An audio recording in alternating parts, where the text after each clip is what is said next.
the 18th century, a number of the penal laws were repealed by Parliament, much to the alarm of Protestant hardliners in the Irish government.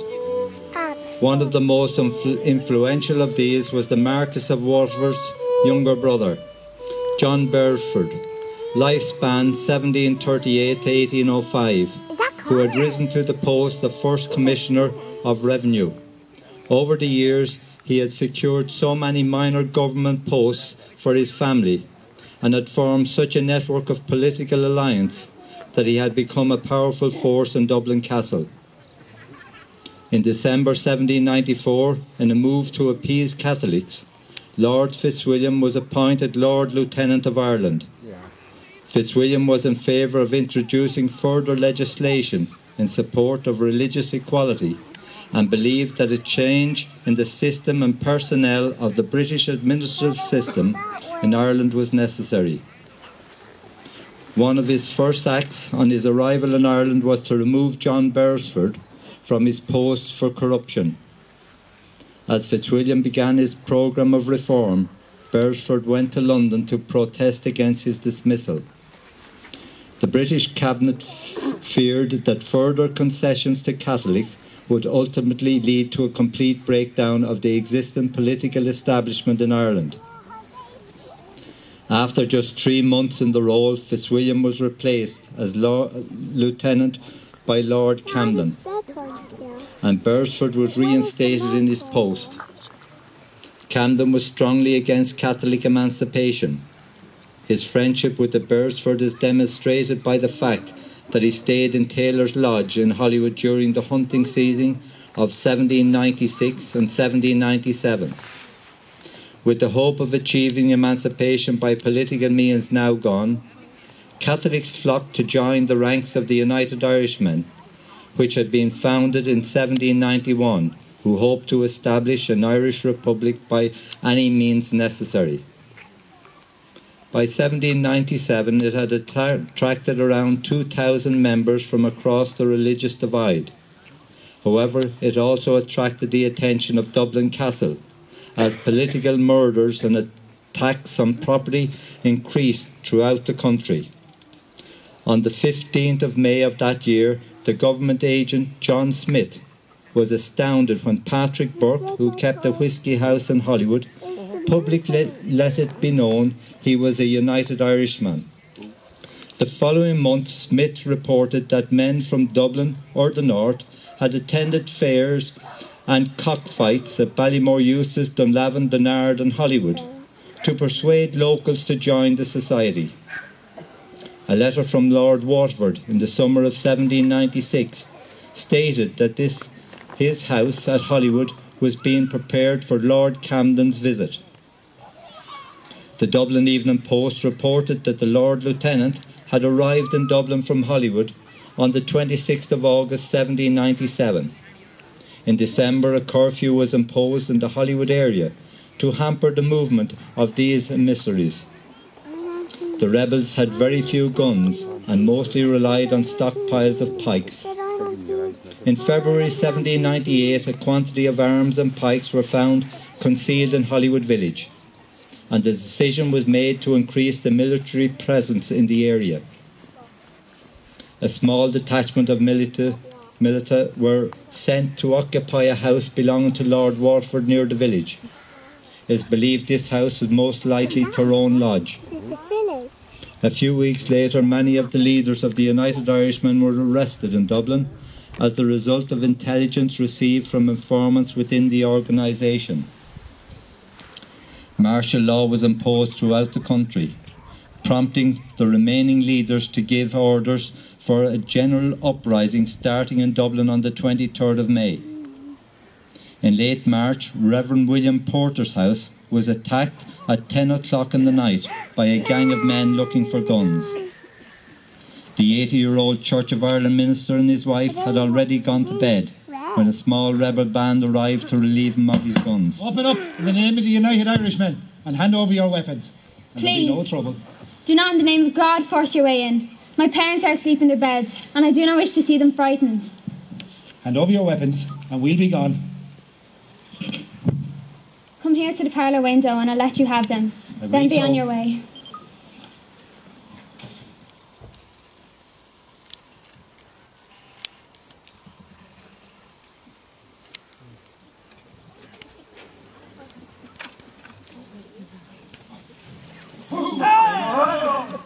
One's now anyway. Yahoo! They're running away. Why are they running away? Just nicked a couple of guns. What? They nicked a couple of guns. What? They stole a couple of guns.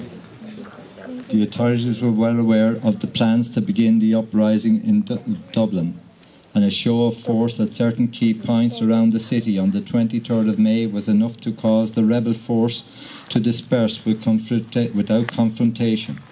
In the early hours of the following morning, fighting broke out in a number of locations in Leinster, with a force of around 500 attacking the garrison at Ballymore Uses.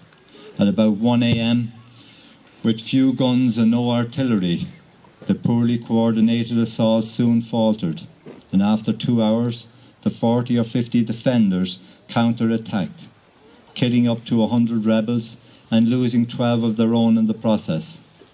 As a reprisal, 12 captured rebels were summarily executed.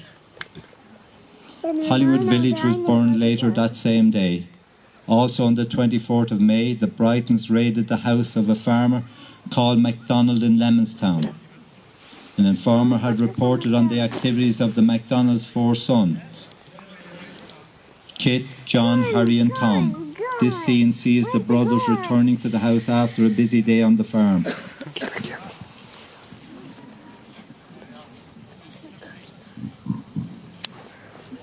Yeah. What are they going to do now? I can carry up some little things. To me, He's going mad.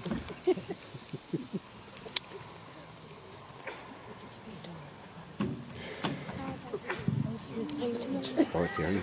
He's so like this. I guess the kids are going to run out and say, get him!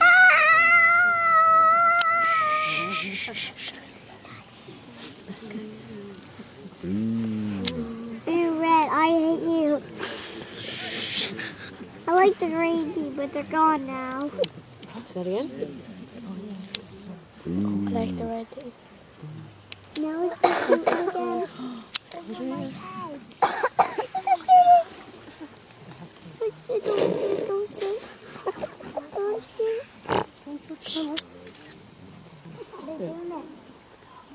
How did he see it through the night crossing? Don't shoot Connor or he'll be dead and I'm going to have another brother. Oh, God. Don't shoot Connor. We're sitting down, eating the dinner, sir. Right. We have the element of surprise. Let's not squander it. Sergeant, gather some men, storm in there and haul those rebels out. All 4 of the MacDonald boys, according to our informant. Yes, sir. Don't tell me there's guns on my list. No one did that. What the hell's going on?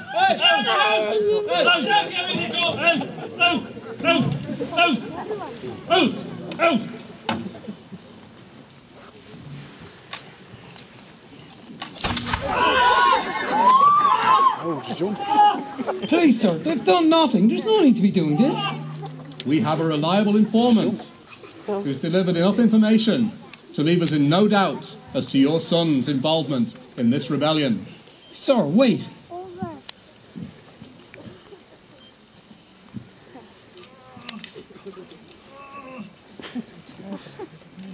Is it starting all over? This is a letter of protection for my family from Captain Hainton.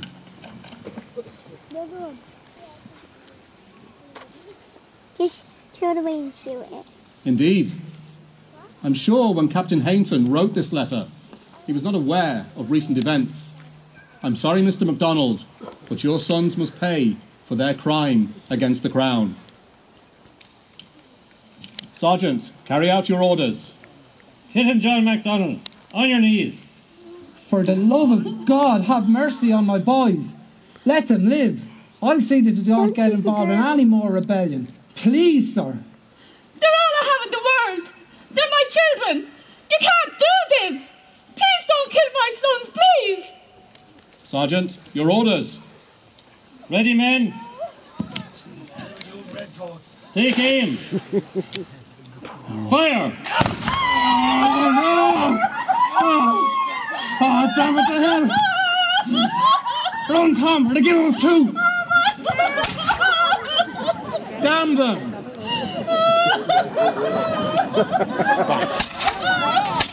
Missed. Lieutenant, have the men fall in. Dad, this is like the order part. Why is this the same? And that was on the rest of it to the inside. Connor! Why is Sandra holding Connor? Because Sandra's his mum in the play. It's a donkey.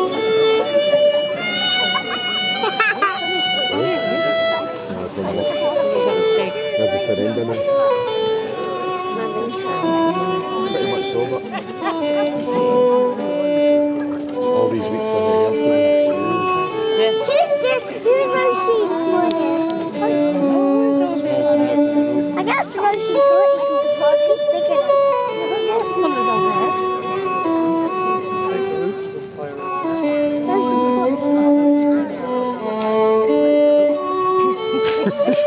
Smoke coming through the roof. Smoke's actually coming through the roof. So is it? Dad, this is the same part as the other one. This is the same The part. bodies on the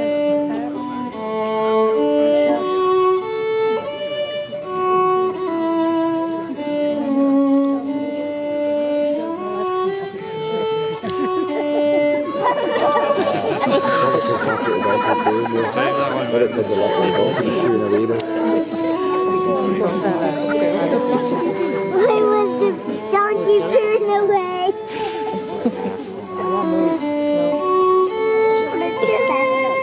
Barely moved. I'm not finished. They won't go for the book. There he goes.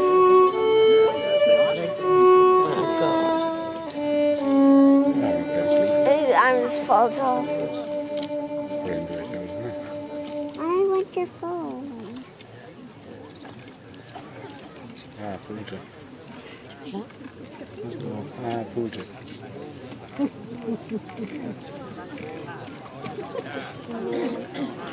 Where's Connor? Yeah.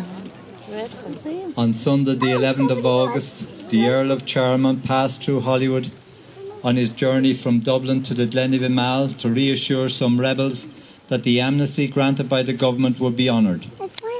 In a letter he wrote that evening from Imal, he states that from about 4 miles on the Dublin side of Blessington to Imal is one dismal scene of desolation.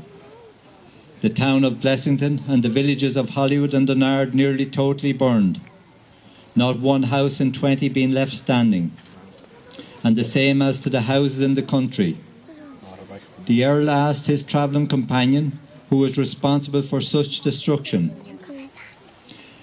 From the answers he gave, the Earl thought it was doubtful whether the rebels or the military were more active in it. In short, what escaped one was destroyed by the other. On the 7th of June, the militia were ordered to go to Dunlavin, and most of the village had been burned by rebels soon afterwards. The following scene depicts a surrender by rebels' forces to the Crown forces.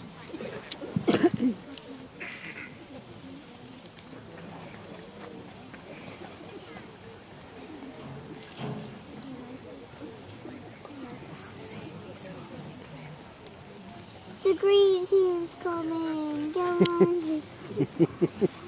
The green team's coming. Now look at the little girl running with the gun. That's Roshi. Where's the gun? Does she have a spike? I can't see it from here. Does she have a pike? Connor's got a blast all kit. Why does Connor have a small pipe? Where is Connor? Well, Captain, I suppose we better go and deliver the King's terms. If I had my way, I'd give the order to shoot and kill those rebels. It's not up to you, so hold your tongue. I am here to reassure these men and women and hopefully bring an end to this conflict. Where's my ribbon? There's a ribbon. Well, you're on time. Captain Moore doesn't look too happy though. Aye, it must be killing him to see us here and him not able to do anything. Right, let's just get this over and done with. With the war ended, I don't want to see any of my men hunted down mercilessly. It's an awful pity it's us that are surrendering.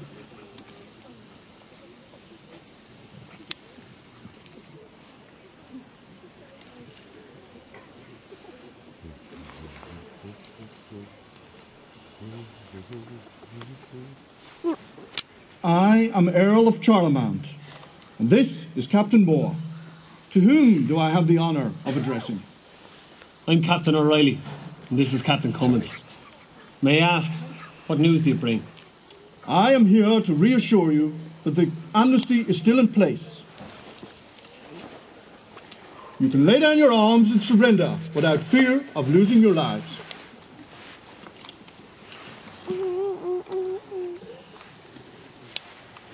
So that's it then. Simple as all that. And it's over. Tell me, was all the killing worth it for your cause? Can either of us say it was worth what happened here? Was what your side done worth more than what mine have done? I have known and heard of atrocities on both sides that should shame us both. And I've heard of courage on both sides that should make us remember our dead with pride. But I think it'll be a long time before the pain of what happened here seeps away, no matter who fought who. Let us hope for a brighter future for our children. In a free Ireland, perhaps. In Ireland, anyway.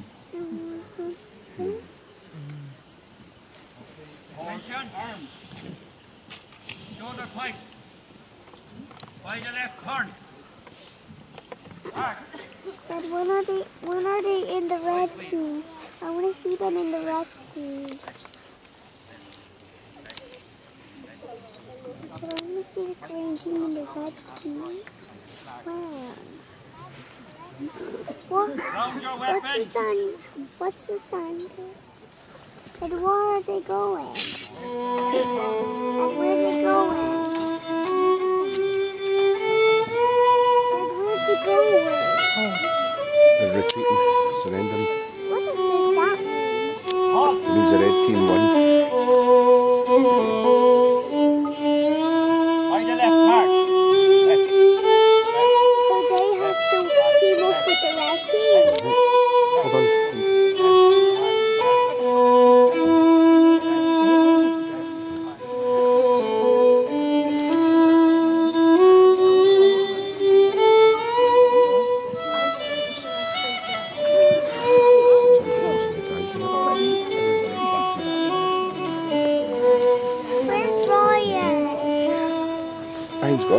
Following these surrenders, the conflict in the Wicklow Mountains was continued by Michael Dwyer and a small group of followers, and is another story for another day. No, he's not dead.